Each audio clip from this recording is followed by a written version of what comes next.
Et puis, mon cher Noël, Bonjour Fernand. comment ça va? Ça va bien, toi? Ça va bien aussi? Oui. Tu as l'air en forme et puis c'est un beau thème quand même que tu nous as choisi, un regard sur la croix. Oui, puis en regardant le titre du deuxième livre, La croix La de croix. Jésus-Christ, on dirait que Diane et moi, on s'est parlé. Est-ce que vous vous êtes consultés avant? Oui, on travaille ensemble. Vous vous êtes C'est consultés ça, parce que c'est vous ça. travaillez ensemble, c'est Oui, ça? parce que justement, le thème de l'émission ce soir, c'est un regard sur la croix, comme ce l'était à la dernière émission où j'étais présent. Oui.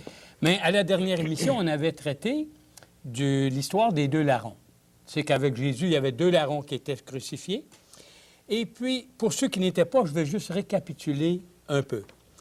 Alors, ces deux larrons qui étaient crucifiés, il y en a un des deux qui dit à Jésus, « Bien, n'es-tu pas le Christ? Sauve-toi toi-même, mais sauve-nous aussi. » Et puis l'autre larron réplique, mais il dit, « Est-ce que toi, tu ne crains pas Dieu? Toi qui subis la même condamnation? Pour nous, c'est justice car nous recevons ce qu'ont mérité nos actes. » C'était des larrons, des bandits. Mais celui-ci, en parlant de Jésus, il n'a rien fait. Et il se tourne vers Jésus et dit, « Jésus, souviens-toi de moi lorsque tu viendras dans ton règne. Et Jésus lui répond, « En vérité, je te le dis, aujourd'hui, tu seras avec moi dans le paradis. » Et à la dernière émission, on faisait remarquer que ces deux larrons représentaient en quelque sorte toute l'humanité. Le premier, celui qui veut être sauvé, mais à sa façon, il représente cette partie de l'humanité qui ne reconnaissent pas Jésus comme Seigneur et Sauveur. Et malheureusement, eux s'en vont vers une éternité dans l'enfer. Tandis que l'autre partie, l'autre larron, il représente l'autre partie de l'humanité qui reconnaissent Jésus comme Seigneur et Sauveur, comme Fils de Dieu. Et eux, comme Jésus leur dit, ils s'en vont vers la gloire éternelle, vers la vie éternelle. Alors ce soir, nous allons tourner notre regard vers un autre personnage.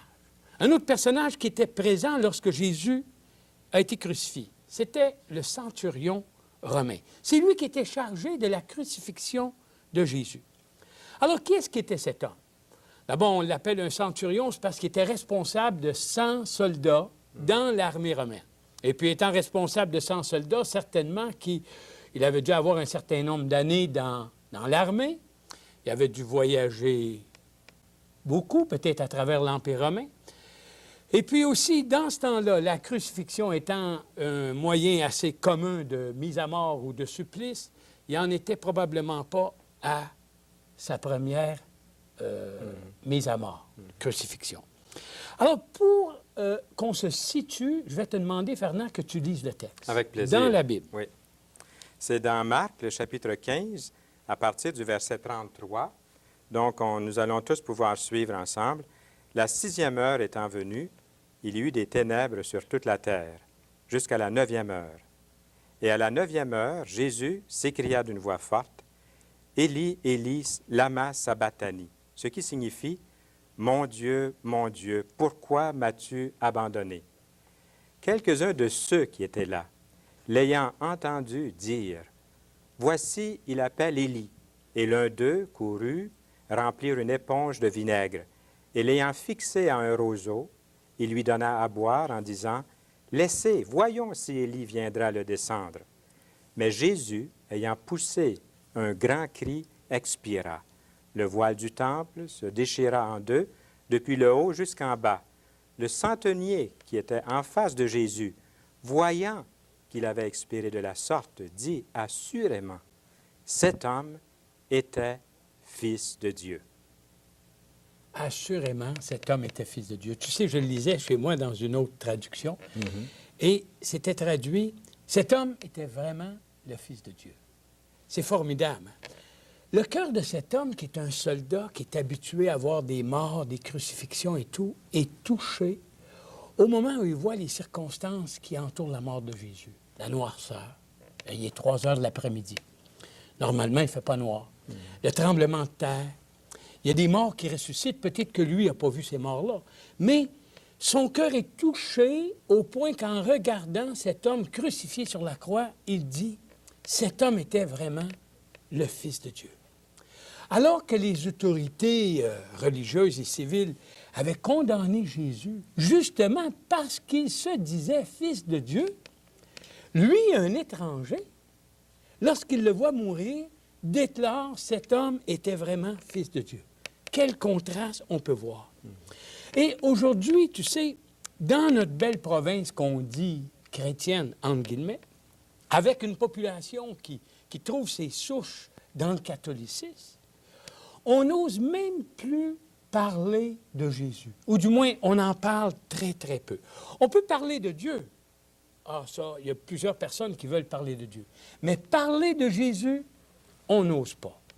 Les mouvements qui se disent spirituels, à tendance nouvel âge ou bien humaniste, ont plutôt tendance à mettre Jésus sur la même tablette qu'un initié, qu'un prophète, qu'un gourou, un homme de bien.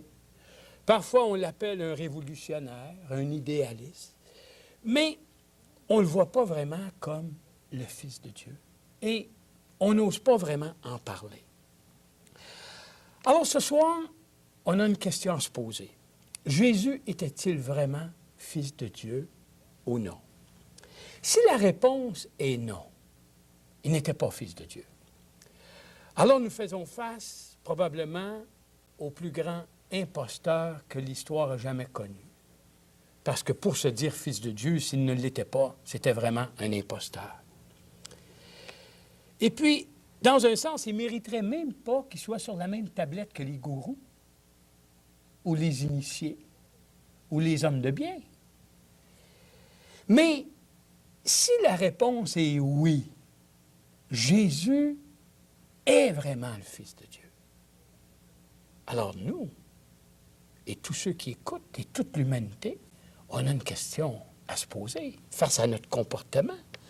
Comment est-ce qu'on agit? Pourquoi est-ce qu'on n'en parle pas? Qu'est-ce qu'il est venu faire ici sur la terre s'il était le Fils de Dieu? Alors, avant de répondre à cette question, parce que je vais vous poser la question à la fin de l'émission, mais avant que vous répondiez, j'aimerais qu'on regarde la Bible un peu pour savoir qu'est-ce que la Bible dit concernant Jésus. Et le premier personnage qu'on va regarder, c'est Marie. Marie qu'on appelle la mère de Dieu chez les catholiques et chez les protestants, on a tendance à l'appeler la mère du Seigneur, la mère de Jésus. Lorsque l'ange lui apparaît, il lui dit qu'elle va devenir enceinte.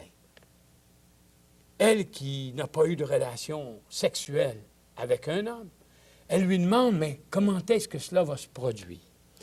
Et l'ange lui répond, le Saint-Esprit viendra sur toi et la puissance du Très-Haut te couvrira de son ombre.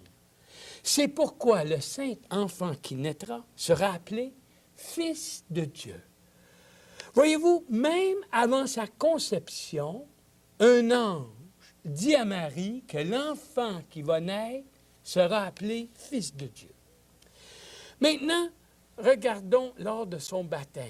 Jésus a 30 ans, il rencontre Jean-Baptiste le baptise dans l'eau, et au moment où Jésus est baptisé, une voix se fait entendre du ciel et on entend ces paroles.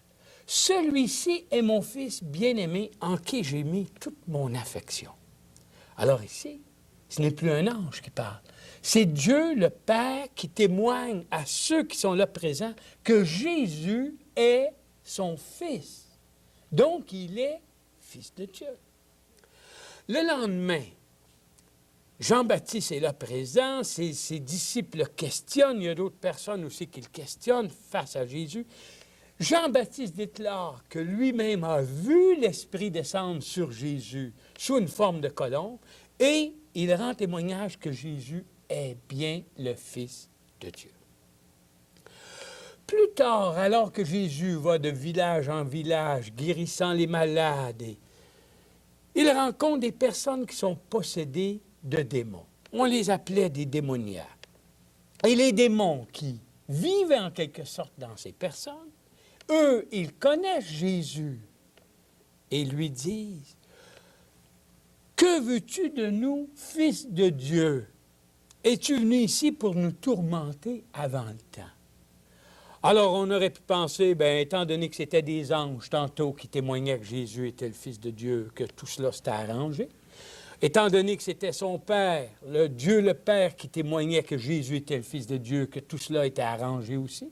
Mais là, c'est l'opposé. C'est les démons qui appellent Jésus Fils de Dieu. Un peu plus tard, lorsque Jésus monte sur une montagne et il est transfiguré, tout son corps est changé en un état de gloire, et il est en présence de Pierre, Jean et Jacques. Il y a encore cette voix qui vient du ciel à travers la nuée et qui dit « Celui-ci est mon Fils bien-aimé en qui j'ai mis toute mon affection. » Et cette fois-ci, il rajoute « Écoutez-le. » Vois-tu? Encore, c'est Dieu le Père qui me témoigne pour une deuxième fois que Jésus est son Fils. Alors, on va prendre un autre personnage, Paul. Paul, un homme qui persécutait l'Église, un homme qui mettait les membres de l'Église, les chrétiens en prison parce qu'eux disaient que Jésus était Fils de Dieu. Lorsqu'il s'en va à Damas et que soudainement Jésus lui apparaît dans une lumière, alors, après sa conversion, Paul se convertit.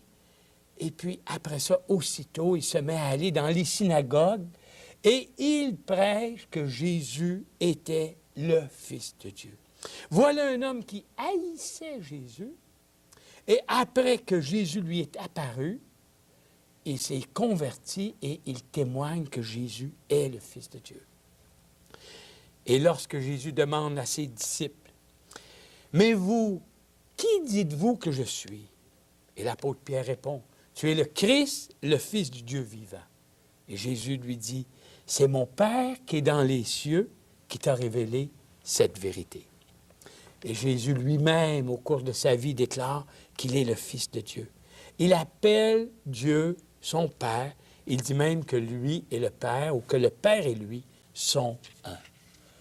Alors, voilà toute une série de témoignages qu'on ne retrouve pas ailleurs au cours de l'histoire. On n'a jamais entendu personne ou autant de témoignages vis-à-vis quelqu'un qui dit que cette personne est Fils de Dieu. Ou on n'a jamais entendu personne dire « Je suis le Fils de Dieu ». Alors, la question qu'on peut se poser, pourquoi est-ce si important d'accepter et de proclamer que Jésus est Fils de Dieu dans notre vie?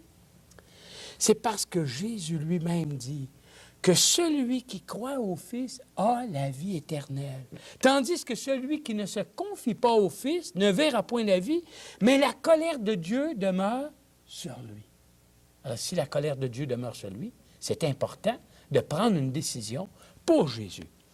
Et cet autre témoignage de l'apôtre Jean qui dit « Celui qui a le Fils a la vie. Celui qui n'a pas le Fils de Dieu n'a pas la vie. » Vois-tu, Jean est beaucoup plus précis dans un sens. Celui qui a le Fils a la vie, mais celui qui n'a pas le Fils de Dieu n'a pas la vie. Je vous ai écrit ces choses afin que vous sachiez que vous avez la vie éternelle, vous qui croyez au nom du Fils de Dieu. Alors, tous ceux qui écoutez aujourd'hui, que vous soyez religieux, pasteur, prêtre, évêque, que vous soyez mère de famille, père de famille, enfant, adolescent ou peu importe, qu'est-ce que vous répondriez à la question de Jésus? Et vous, qui dites-vous que je suis? Et comme j'en faisais mention au cours de la première émission, c'est votre attitude envers ce crucifié, Jésus, qui va changer votre destinée éternelle. C'était vrai pour le larron, ça a été vrai pour le centurion. Moi, je crois, Fernand, que ceux qui vont aller au ciel, ils vont voir ce centurion en haut, parce qu'il a témoigné que Jésus était vraiment le Fils de Dieu. Et vous qui écoutez, qu'est-ce que vous dites? Si vous n'avez jamais confessé que Jésus est le Fils de Dieu, alors peut-être qu'il est temps ce soir de, en quelque sorte, je pourrais utiliser le mot de vous repentir et de tourner votre regard vers la croix et de dire à Jésus, oui, je reconnais que tu es vraiment le Fils de Dieu. Alors ce soir, notre thème, c'était « Cet homme était vraiment le Fils de Dieu ». À la prochaine émission, dans le grand thème « Un regard sur la croix », on va voir la croix, Jésus, le crucifié, et on va écouter ses paroles où il dit 3 mots qui donnent espérance à toute personne qui croit en Jésus. tout est accompli. Tout est accompli. Et on va essayer de chercher dans la parole de Dieu, qu'est-ce que ça veut dire? Pourquoi Jésus est mort? Et qu'est-ce qu'il a vraiment accompli? Ce Christ crucifié, celui qu'on attendait. Alors, c'est le message que j'avais pour vous ce soir. Et j'espère qu'il y en a qui vont tourner leur regard vers Jésus, vers la croix, et l'accepter dans leur cœur. Eh bien, j'espère bien, Noël, parce que le message était clair. Il y a deux choses qui me sont venues à l'esprit en écoutant ce beau message de paix. Deux choses, afin que vous sachiez que vous avez la vie éternelle. C'est le désir de Dieu que vous sachiez. Il faut le savoir. Le savez-vous? Si vous avez, oui ou non, la vie éternelle. Et si vous le savez, parce que des gens disent « Ah, je le sais, je n'ai pas besoin de le savoir, je sais, je connais Jésus. » Si vous le savez, avez-vous cet ardent désir de le déclarer, ce beau nom? Ouais. Il faut le confesser. Le confesser, le savoir, c'est beau. Mais composer le numéro et dire « Je le sais. Je viens de comprendre, je viens de saisir par l'Esprit que Dieu m'a donné, que j'ai la vie éternelle et que c'est un don de Dieu, comme Noël l'a expliqué. Et j'aimerais maintenant le déclarer à vous puis au monde entier. Comment le rendre plus simplement? C'est un beau message de paix. Et vous êtes là à écouter ce message et vous vous dites, bien, peut-être j'ai entendu parler du Fils de Dieu, j'ai entendu parler de toutes ces choses-là, mais l'important, c'est de réaliser pour vous-même, de savoir. C'est le désir de Dieu que vous sachiez, que vous en ayez la certitude.